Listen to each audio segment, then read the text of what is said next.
paid $50 for a 2-bedroom for my family of 6. With the help of your tax dollars. Thank you very much. Just got home and this letter was in the mail. I just lost my housing, y'all. My freaking housing. I mean, I don't know what she expected to happen because this is just instant karma for trying to flex online. Anyway, today I have the craziest clips of people who lost their benefits, and it gets crazier and crazier throughout the video, so you won't want to miss a single one. So I got a letter from DHS today. They're trying to tell me that I have to sell my 2024 Range Rover that I just bought. Okay, I put $10,000 down on this car, my dream freaking car, and they're trying to tell me if I don't sell it, because this is considered a big asset, if I don't sell it, get rid of it, I will lose my $4,000 food stamps, my $2,000 cash assistance, my Section 8, my disability, and my kids' disability. So pretty much, if you are on government benefits, you can't drive nice things. You can't have nice things. They literally want me to sell my car, my Range Rover, that I have wanted all my life, if I want to keep feeding my kids. They're literally taking the food from my children's mouths because they know I can't work. I cannot work. It's been 13 years, okay? 13 years. Over a car? Over a Range Rover? Are you kidding me? This is what they're doing to us. This is what they are stripping our rights away. Alright, so I'm sorry to burst this woman's bubble, but if you put 10K down on a Range Rover, you probably are spending thousands a month on the car. And it's obvious that if you're spending that much on a car, you shouldn't be receiving thousands in benefits a month. This lady clearly does not have her priorities set straight. No food stamps or Section 8 for the southern states in the month of November. Yes, the federal government just reported that the southern states will not be receiving food stamp benefits or Section 8 benefits in the month of November. And I have mixed emotions about this because I know some people really, really need this assistance. But at the same time, most motherfuckers is just abusing the system. Most motherfuckers do really need this. They just go out having motherfucking kids just so they can draw motherfucking food stamps. And nobody told y'all to lay down with all these motherfucking deadbeat baby daddies and keep having all these motherfucking kids and knowing they wasn't gonna help you take care of them or support them, but you was just doing it to get motherfucking government benefits. So, you know, it's a mixed emotions, it's a mixed bag, man. You have some people that really need it, but a lot of motherfucking people is just abusing the fucking system. So I really don't know how I feel about this, but now y'all might get off y'all's motherfucking ass and actually do something because you're being forced to. Unfortunately, this man is absolutely right in the sense that there's a lot of people who really do need these benefits, and it's sad because a good majority of those people don't, and those are the people who did ruin it for the people who do actually need it. Not getting no job. If you go get a job, they're gonna take my Section 8. Then you won't be able to get no Section 8. You're not going to get no job. They're gonna count your income against my Section 8 and my link card. You're not working. No. So I don't care what you gotta say. I don't care how you feel. You're not working. You're not going to get a job. You're not going to school. You're not doing none of that shit. But Ma, I'm saying how I'm supposed to be successful in life, Ma. So you basically telling me I gotta be broke to be successful. I gotta be broke so I can get Section 8. You gotta be broke so the government can help you. So the government can help me. So you telling me I can't work no job, bro? Like that's like all my friends got jobs and live in nice houses. So you telling me I got to go through the same thing you went through? If you don't do any of that, they're going to take my Section 8. How? And I'm won't they be like? Won't they be? You can go get yours at ease. You can go get a they will, nice house. No, they will look at that and be like, he's doing something and give me a bigger house, Ma. That's what you told me. Where I'm gonna go? I don't have no job. I can get off your Section 8 and apply for my own Section 8. Okay, but if you do that, you're gonna have to go the hard way. It's gonna take a long. So what? That's what I'm saying. 2 months, get on Section 8, find you a nice apartment, go get you a link card. You will be fine. You don't have to sit up and work. You don't have to work no job. The government is here to help us. Alright, so this woman's outlook on life is just completely skewed. She really doesn't want her kid to advance and make progress in life just so that they can feed off the government. And this is a pure example of what's wrong with the benefit system. You literally could go get a job and actually afford unsubsidized rent, not being subsidized by the taxpayer. You could go do that. You are... Buckle up, guys. Today, we're going to look at a situation that instantly sparked controversy online. This woman claims the government is forcing her to choose between keeping her dream Range Rover and keeping the benefits that help support her family. What makes this clip so shocking is that she doesn't seem to realize why officials might question someone receiving thousands of dollars in assistance while driving a luxury vehicle. The more she explains her side, the more viewers are left wondering whether this is unfair treatment or simply the consequences of financial choices catching up with reality. Literally choosing not to because you want to build your business. Why the are you allowed to leech off the taxpayer? I'm not leeching off of anybody. Yes, and you I are. have tried. Tried what? My last job, I had a really bad situation. Tell. Where I was interviewing men in particular, and every time I got on the screen with them, they got their little willies out and started whacking them. I'm trying. What's your try?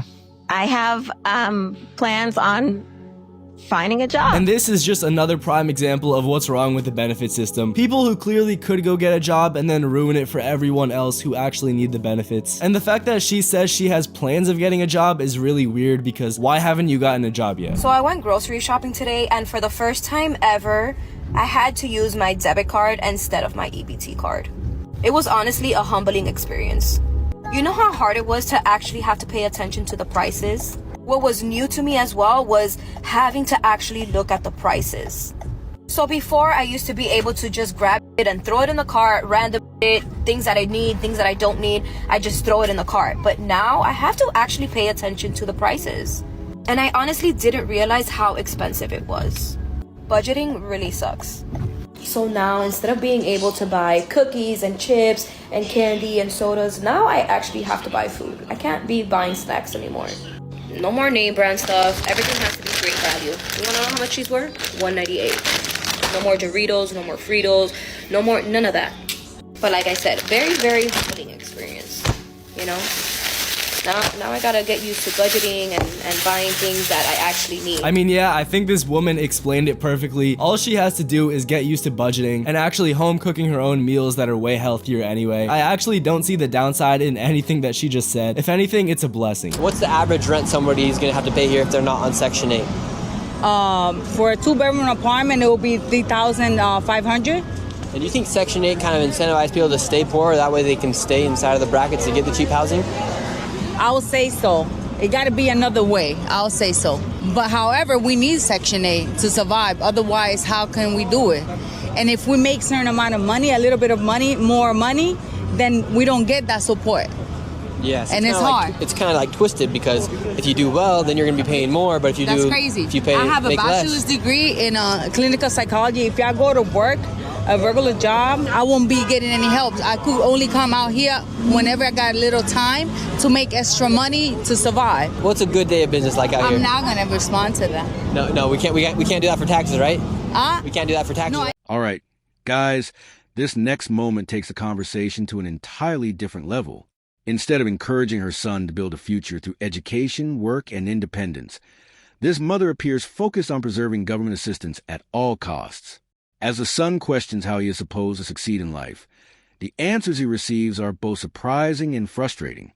This exchange highlights a much bigger debate about dependency versus opportunity, and it leaves many people asking whether temporary support is sometimes turning into a long-term lifestyle. Degree in clinical psychology and is working on the streets is just so backwards. I'm sure within a couple years of actually working in that field, she'll be making way more than what she is on the streets untaxed. And she won't have to be committing tax fraud and having the average taxpayer pay for her housing and food. Okay, this one is the problem with Section 8. Anybody that watches my videos knows I'm a huge fan of Section 8 property and Section 8 investing. However, I've got to share with you some of the problems that we face with Section 8. All right, problem number one is there's no appreciation, that they will destroy a house and feel no remorse moving on to the next one. Number two, there's this level of entitlement that they are owed this, that they're owed a free house and free vouchers and food stamps and whatever else. They all seem to have pets. Why, if you can't afford rent, Can you afford a dog? Number 4 problem is they are entitled to free legal advice to defend them when they destroy a house like this and fight eviction court. And worse, the tragedy of this whole thing, and the worst part is there is no accountability because she kept her voucher even after destroying my place, fighting the eviction court for 5 months, and she's just going to move on with a voucher with no accountability to the next landlord.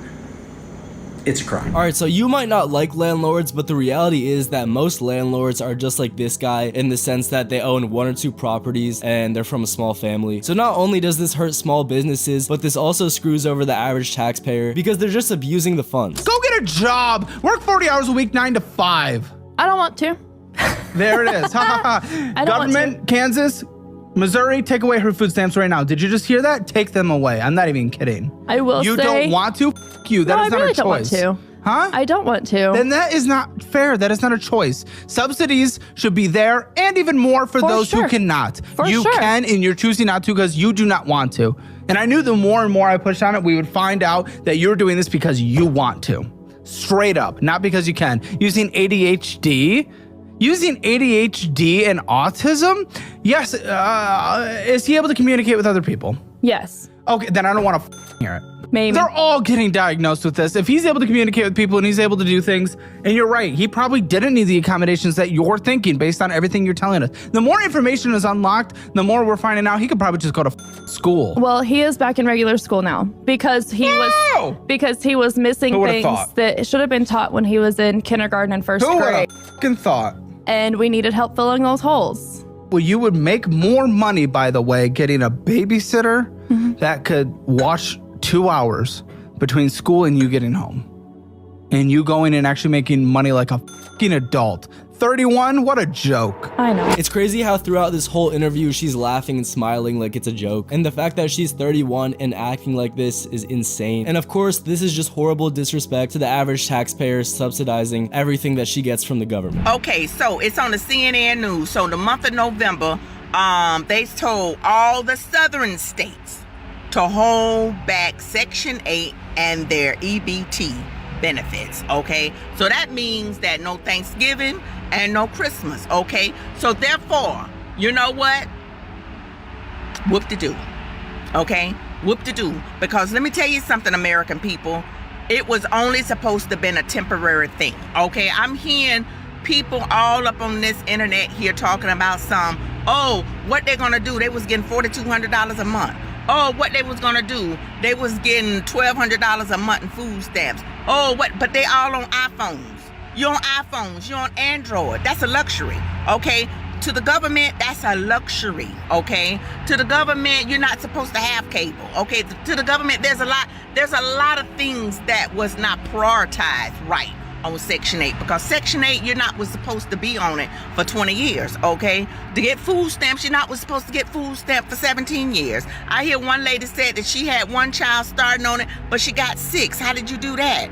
Okay, I can understand maybe 1 or 2, the second one slipped out, but you had another 4 more. So my thing is, you don't get no sympathy for people like that, because my thing is, then I hear a lady that was in a wheelchair and she's sympathetic, but then she got 8 children. How you do that? How you lay down in the bedroom and you get 8 children and you're in a wheelchair? I don't understand. So my thing is, it was only supposed to be temporary, okay? So what you got to do, get out in the mud.